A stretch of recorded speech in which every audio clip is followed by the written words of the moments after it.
तो हम तो हरि का मतलब ईश्वर, हम तो ईश्वर की औलाद होगी तो बाकी लोग क्या शैतान की औलाद है। ये मैंने 1977 पूर्व स्टेट अध्यक्ष हैं, तो मेरे ख्याल वो भारतीय संविधान को जरूर स्टडी करें, पढ़ें। क्या कि जब भी किसी हरिजन महिला को चमार की बेटी को बच्चा पैदा होगा, उसको जापे के अवसर पे 5100 रुपए खुराक के दिए जाएंगे। चमार जाति के चौपालों का निर्माण होना चाहिए। यह कितना बड़ा निर्णय चौधरी देवीलाल जी ने लिया था, एक पिछड़े हुए लोगों को, कुचले हुए लोगों को। नमस्कार साथियों, जय भीम, नौ बुद्धाय सभी साथियों को। साथियों, इस वक्त की बड़ी खबर निकल के आ रही है। साथियों, आपको बताएं, हरियाणा के छछरौली में एक चुनावी जनसभा थी, जिस जनसभा को बहन जी संबोधित करने आ रही थी। और उस जनसभा में हालांकि आपको बताएं, अभय सिंह चौटाला नहीं आ सके थे। उन्होंने अपनी जगह पर इनेलो के पूर्व प्रदेश अध्यक्ष को भेजा था और उन्होंने अपने भाषण में हरिजन शब्द का इस्तेमाल किया, तो उसी को लेकर बहन जी भड़क चुकी। जिस तरीके से उन्होंने हरिजन शब्द का इस्तेमाल किया, तो उसी को लेकर भरे मंच पर उनको क्या कुछ सुनाया, और आखिर जो ऐसे शब्द का इस्तेमाल करते हैं उन सभी को लेकर बहन जी ने क्या कुछ कही, वो उनकी आवाज में आपको सुनाएंगे। और वो वीडियो मैं इधर SC ST क्यों बोल रही हूँ, शेड्यूल कास्ट और शेड्यूल ट्राइब्स, क्योंकि संविधान में जो दलित वर्ग के लोग हैं, तो संविधान में दलितों के लिए तो हरिजन लफ्ज का इस्तेमाल नहीं किया गया है, बल्कि अनुसूचित जाति व जनजाति लफ्ज का इस्तेमाल किया गया।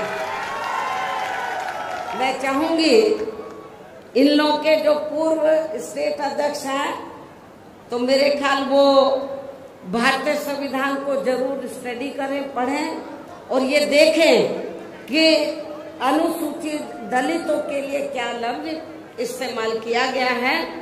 तो मुझे क्या लगता है, ये बाबा साहब के बारे में इनको जानकारी है, लेकिन ये भी जानकारी लेनी चाहिए कि SC ST के लिए क्या लफ्ज इस्तेमाल किया गया है। क्योंकि मुझे याद है सन 1977 में जब मैं वकालत की पढ़ाई कर रही थी, LLB फर्स्ट ईयर की स्टूडेंट थी, दिल्ली यूनिवर्सिटी से पढ़ रही थी। 1977 में जनता पार्टी की सरकार बनी और इन्होंने वोट क्या कह के लिया था कि हम स्वर्गीय श्री बाबू जगजीवन राम जी को देश का प्रधानमंत्री बनाएंगे, जिसको कांग्रेस ने नहीं बनाया। कांग्रेस ने भी नहीं बनाया जिनको, और जनता पार्टी ने भी नहीं बनाया 77 में। तो दलित वर्ग के लोग, अनुसूचित जाति जनजाति वर्ग के लोग पूरे देश में बहुत नाराज थे, खफा थे। तो उस समय उन्होंने दिल्ली में एक 3 दिन का जाति तोड़ो सम्मेलन रखा, और उसमें ऑल इंडिया की तरफ से, तो यूथ की तरफ से, नौजवानों की तरफ से मुझे उन्होंने इनवाइट किया बोलने के लिए। और जब मैं उस सम्मेलन में बोलने के लिए गई, तो वहां पर जितने भी जनता पार्टी के नेता थे, तो वो बार बार हरिजन हरिजन इस्तेमाल कर रहे थे। तो मैंने उनको कहा कि एक तरफ तो आप जाति तोड़ने की बात कर रहे हैं, और दूसरी तरफ आप हरिजन कह रहे हैं। यदि हम इसको पॉजिटिव सेंस में ले, तो हम तो हरि का मतलब ईश्वर, हम तो ईश्वर की औलाद होगी तो बाकी लोग क्या शैतान की औलाद है। ये मैंने 1977 में जब मुझे उन्होंने ऑल इंडिया की तरफ से इनवाइट किया, तो ये मैंने वहां पर बोला था। तो उधर ही जो जनता पार्टी के जो नेतागण लोग थे, उन्होंने माफी मांगी और कहा कि, मैंने बोला कि आपको आज सरकार संविधान से चलती है, और संविधान के हिसाब से आप लोगों को जो वीकर सेक्शन के लोग हैं, तो उनको अनुसूचित जाति जनजाति और अन्य पिछड़ा वर्ग बोलना चाहिए, तो ये ज्यादा बेहतर होगा। उनको रियलाइज करना पड़ा और ये कहना पड़ा कि बहन जी जो बोल रही है वो सही बोल रही है। तो मैं आपको ये बताना चाह रही थी, माननीय सुप्रीम कोर्ट ने भी 1 अगस्त 2024 को, इसी वर्ष, माननीय सुप्रीम कोर्ट का दिया गया निर्णय है रिजर्वेशन को लेकर, जिसमें माननीय सुप्रीम कोर्ट ने,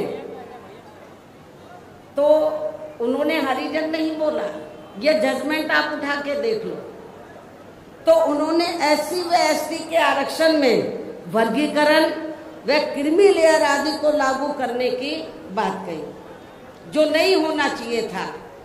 एससी एसटी को जो रिजर्वेशन मिला है, परम पूज्य बाबा साहब डॉक्टर अंबेडकर के अथक प्रयासों से, उस रिजर्वेशन में अभी तक उसमें कोई अलग से रिजर्वेशन नहीं था जो बाबा साहब ने व्यवस्था की थी।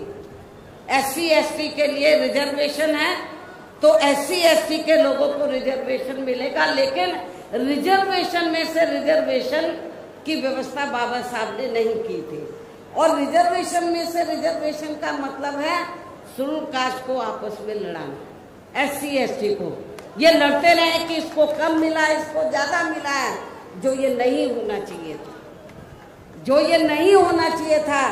लेकिन दुख की बात है कि सेंटर की ओर से बीजेपी की सरकार है, सेंटर के में उनकी ओर से सरकारी वकील खड़े हुए, कांग्रेस के भी वकील खड़े हुए और भी वकील खड़े हुए, उन्होंने माननीय सुप्रीम कोर्ट की हाँ में हाँ मिलाई, तो जिसकी वजह से तो जो देश में एससी एसटी वर्ग के लोग हैं तो उनको आरक्षण में, उनके आरक्षण में वर्गीकरण व क्रीमी लेयर आदि को लागू करने की बात उन्होंने कही, जो ठीक नहीं था। इस निर्णय से हमारी पार्टी बिल्कुल भी सहमत नहीं है। और यदि इन वर्गों के आरक्षण के मामले में केंद्र की वर्तमान भाजपा सरकार, जो बीजेपी भी कहती है कि हम आरक्षण के पक्षधर हैं, तो यदि इन वर्गों के आरक्षण के मामले में केंद्र की वर्तमान भाजपा सरकार की भी नीति व नियत साफ होती, तो फिर ये सरकार माननीय सुप्रीम कोर्ट के आरक्षण को लेकर आए इस निर्णय को बिना कोई देरी किए हुए उसे निष्प्रभावी बनाने व पूर्व की स्थिति में लाने के लिए संसद का विशेष सत्र बुलाकर फिर संवैधानिक संशोधन विधेयक जरूर लाती और उसे विपक्ष को साथ में लेकर पास भी जरूर कराती। और इतना ही नहीं बल्कि इसके लिए कांग्रेस व इनके इंडिया गठबंधन ने अभी तक भी केंद्र सरकार पर कोई दबाव नहीं बनाया। ना तो केंद्र में बीजेपी की सरकार संवैधानिक संशोधन विधेयक लाई इस जजमेंट के खिलाफ, और ना ही इंडिया गठबंधन ने, बाहर तो वो दबी जबान में कहते हम आरक्षण के पक्ष में हैं, लेकिन पार्लियामेंट के अंदर उन्होंने इसके लिए कोई आवाज नहीं उठाई। और ऐसा करना तो बहुत दूर की बात रही, बल्कि इन्होंने माननीय सुप्रीम कोर्ट के इस निर्णय पर, इस आए निर्णय पर अभी तक कुछ भी खुलकर नहीं बोला है। और इस मामले में केंद्र की भाजपा सरकार व अधिकांश सभी विरोधी पार्टियां अभी तक भी चुप्पी साधे हुए हैं। यहाँ मैं ये भी बता देना चाहती हूँ कि माननीय कोर्ट ने एससी एसटी आरक्षण में वर्गीकरण करने व क्रीमी लेयर आदि को भी लागू करने का ये कार्य अब पहले संसद के पास था, राष्ट्रपति के पास था।